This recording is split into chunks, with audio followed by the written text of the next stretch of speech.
Teoría del consumidor. Alexandra Clavijo Herrán y Angie Moreno Campos, segundo semestre de Contaduría Pública 2018. Vamos a explicarle lo que es la teoría del consumidor. Eso es una rama de la microeconomía que estudia el comportamiento de un agente económico en su carácter de consumidor de bienes y de servicios.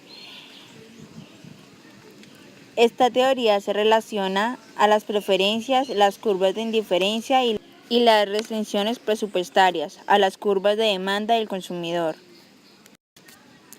La teoría neoclásica del consumidor es aquella que asume que el individuo interactúa en el mercado para aumentar su bienestar, considerando diversas alternativas de consumo y, claro, teniendo en cuenta sus preferencias, que en la teoría neoclásica ya se consideran como dadas. 1. La utilidad del consumidor. De lo anterior surge un concepto muy importante en la teoría del consumidor. Nos referimos al concepto de utilidad, que se refiere a la medida de la satisfacción que una persona alcanza cuando consume un bien o un servicio, como se puede ver en la siguiente gráfica. Ahora explicaremos lo que es el equilibrio del consumidor. El primer intento teórico encaminado a proporcionar una explicación válida de la formación de la demanda del consumidor es la teoría de la utilidad. Su fundamento es muy básico, se encuentra en el concepto de la utilidad, entendida como la capacidad de un bien para satisfacer una necesidad humana.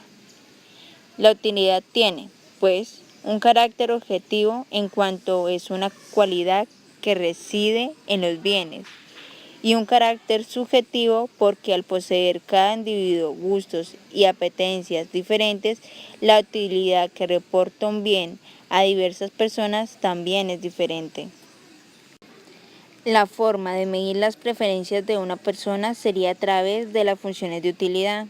El resultado es el índice de utilidad que produce una determinada combinación o cesta de los bienes a los que el consumidor se enfrenta. Enfoque cardinalista.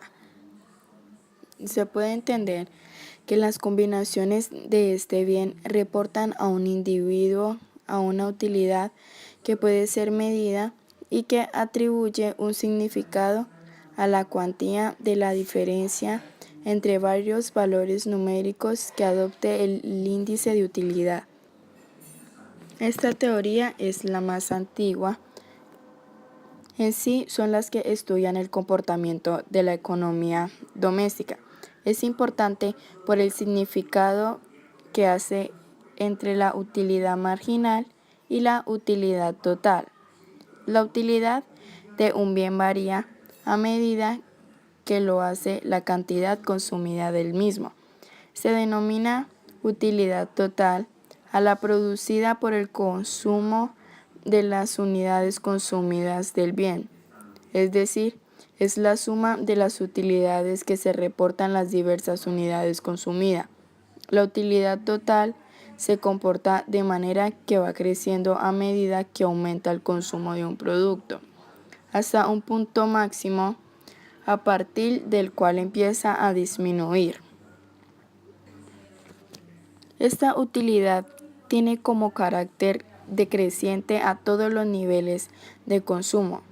En efecto, el valor que confiere cualquier consumidor individual a las sucesivas unidades de un determinado bien disminuirá de modo sostenido a medida que aumente su consumo total de ese bien, manteniéndose constante el consumo de todos los demás bienes, así como una determinada renta y dados los precios. El equilibrio del consumidor se produce cuando se da la siguiente fórmula. Propiedades de la curva de indiferencia. Cada curva es decreciente. Esto es así porque como los dos bienes considerados son deseados por el consumidor, si la cantidad poseída de uno de ellos aumenta, la única forma de mantener constante el nivel de satisfacción será disminuir la cantidad poseída del otro. Cada curva de indiferencia presenta un mayor nivel de utilidad o de satisfacción cuanto más alejada se encuentra el origen. Las curvas de indiferencia son convexas respecto al origen de coordenadas.